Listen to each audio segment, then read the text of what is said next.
तो हमसे क्वेश्चन में बोला गया है find a vector whose modulus is equal to a vector 2i cap plus j cap plus k cap, यानी कि हमें एक वेक्टर फाइंड करना है जिसका जो मॉड्यूलस है, मॉड्यूलस का मतलब हो गया जिसकी जो मैग्नीट्यूड है बेसिकली तुम्हारा वो बराबर होना चाहिए जो ये तुम्हें वेक्टर दे रखा है उसके। एंड वेक्टर तुम्हें क्या गिवन है, ए वेक्टर तुम्हें दे रखा है already 2i cap plus j cap plus k cap. तुम्हारा जो नया वेक्टर है, लेट से कि मुझे आर वेक्टर फाइंड करना है, ठीक है, लेट से कि मुझे आर वेक्टर, मैं अपने नए वेक्टर को नाम दे रहा हूँ जो मुझे फाइंड करना है। तो जो आर वेक्टर का मैग्नीट्यूड है वो इसके बराबर होना चाहिए, यानी कि एक कंडीशन क्या आ गई, पहली कंडीशन आ गई कि जो तुम्हारा ए वेक्टर का मैग्नीट्यूड है वो तुम्हारा बराबर आना चाहिए मेरे आर वेक्टर के मैग्नीट्यूड के, ठीक है। अच्छा, and which is parallel to a vector i cap minus J cap. तो ये तुम्हें दूसरी बात दे रखी है कि वो पैरेलल होना चाहिए आई कैप माइनस जे कैप के। तो दूसरी कंडीशन भी यहाँ पर ही लिख लो लगे हाथ, ठीक है। दूसरी कंडीशन क्या है, अच्छा देखो पैरेलल होने का मतलब क्या है, पैरेलल होने का मतलब अगर तुम अच्छे से देखना चाहो तो पैरेलल होने का मतलब क्या होगा, पैरेलल होने का मतलब बेसिकली ये है, ठीक है, पैरेलल होना इम्प्लाई करेगा कि दोनों का जो यूनिट वेक्टर है वो सेम है ना। पैरेलल होने का मतलब हुआ कि तुम्हारा जो यूनिट वेक्टर सेम आएगा। अच्छा, यूनिट वेक्टर सेम होना चाहिए दोनों का, यानी कि मेरे पास में दूसरी कंडीशन क्या आ गई कि जो भी मेरे पास में ये वाला वेक्टर है, लेट से मैंने इसको नाम दे दिया, कुछ भी नाम दे लो, लेट से कि स्मॉल ए वेक्टर बोल दिया मैंने। तो जो स्मॉल ए का यूनिट वेक्टर है वो तुम्हारा बराबर आना चाहिए आर कैप के, यानी कि जो हमारा नया वेक्टर है उसके यूनिट वेक्टर के, तभी वो दोनों पैरेलल होंगे। अच्छा, तुम्हें ये फॉर्मूला पता होना चाहिए, या फिर फॉर्मूला या फिर बेसिक ही कह लो, वेक्टर का जो बिल्कुल बेसिक रहता है, वेक्टर का बिल्कुल बेसिक जो रहता है वो ये रहता है कि जो तुम्हारा आर वेक्टर होता है वो बेसिकली बराबर होता है तुम्हारा मोड ऑफ आर वेक्टर, यानी कि मैग्नीट्यूड इनटू उसकी डायरेक्शन के, है ना।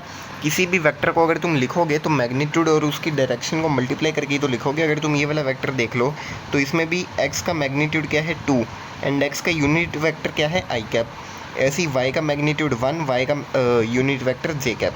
तो किसी भी वेक्टर को हम इस तरीके से लिखते हैं, होप तुम्हें ये बात पता होगी। अच्छा, अब यहाँ से अगर मैं मोड ऑफ ए वेक्टर निकालना चाहूँ, ए वेक्टर का मैग्नीट्यूड निकालना चाहूँ, तो वो तुम्हें पता होगा बाय डिस्टेंस फार्मूला, क्योंकि ये आई कैप जे कैप के कैप हमारे स्टैंडर्ड रहते हैं। तो यानी कि ये वेक्टर को अगर मैं प्लॉट करना चाहूँ तो ये वेक्टर कुछ इस तरीके का होगा, ठीक है। यहाँ पर 2, 1, 1 ये इसके कोऑर्डिनेट्स होंगे, एंड ये वेक्टर कुछ इस तरीके का होगा ओरिजन से निकलता हुआ। ओरिजन के कोऑर्डिनेट्स होते हैं तुम्हें पता होगा 0, 0, 0। तो अगर मैं इसकी मैग्नीट्यूड निकालना चाहूँ तो वो डिस्टेंस फार्मूला से निकलेगा। कैसे निकलेगा, 2 - 0 का होल स्क्वायर, ठीक है, प्लस 1 - 0 का होल स्क्वायर प्लस 1 - 0 का होल स्क्वायर। इसको थोड़ा सा साइड में ले जाते हैं हम लोग,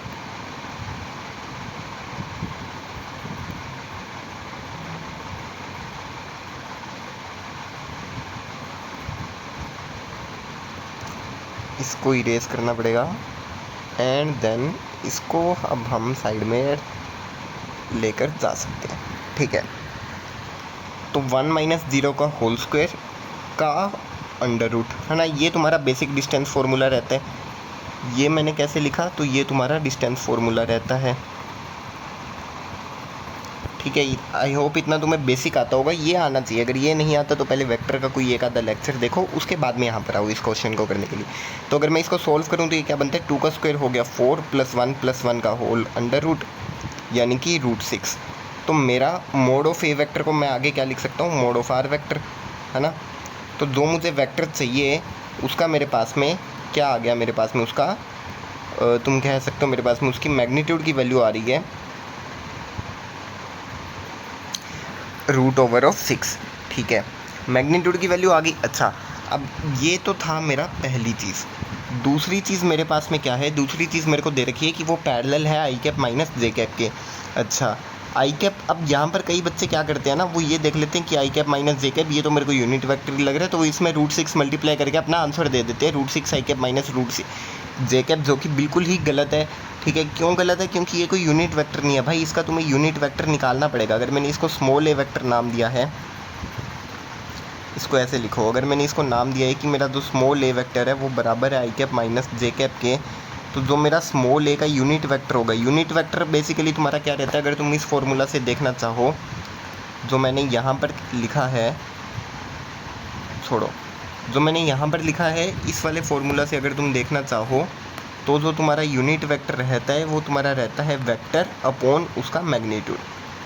ठीक है, वेक्टर अपॉन उसका मैग्नीट्यूड। तो ऐसे ही ए कैप क्या होगा, A vector upon A vector का मैग्नीट्यूड। अच्छा, ए वेक्टर है मेरा I cap minus J cap, and उसका मैग्नीट्यूड क्या होगा, सेम इसी तरीके से निकालोगे डिस्टेंस फार्मूला लगा के। तो 1 माइनस 0 माइनस 1 माइनस 0 है ना, मतलब प्लस माइनस 1 का होल स्क्वायर, तो वो तुम्हारा क्या आ जाएगा, रूट ओवर ऑफ 2। ठीक है, 1 + 1 रूट ओवर ऑफ 2। तो ये तुम्हारा बेसिकली ए कैप का मैग्नीट्यूड है, ए कैप वेक्टर है तुम्हारा, जो तुम्हारा होना चाहिए, मैग्नीट्यूड लिख रहा हूँ मैं अभी, जो तुम्हारा होना चाहिए बेसिकली आर वेक्टर के बराबर। ठीक है, इतनी बात मुझे पता लग गई। अब मुझे थोड़ी सी यहाँ पर जगह चाहिए, तो मुझे इसको पूरे को थोड़ा सा छोटा कर कर लिखना पड़ेगा। ठीक है, इसको यहाँ पर लिख दिया हमने, एंड इसको फिर यहाँ पर साइड में घुसा देंगे। ठीक है, अच्छा, अब तुम्हें अगर इतनी बात पता लग गई तो आई होप तुम इसके आगे भी मेरे साथ में बने रहोगे एंड मेरे साथ में समझ सकते हो तुम।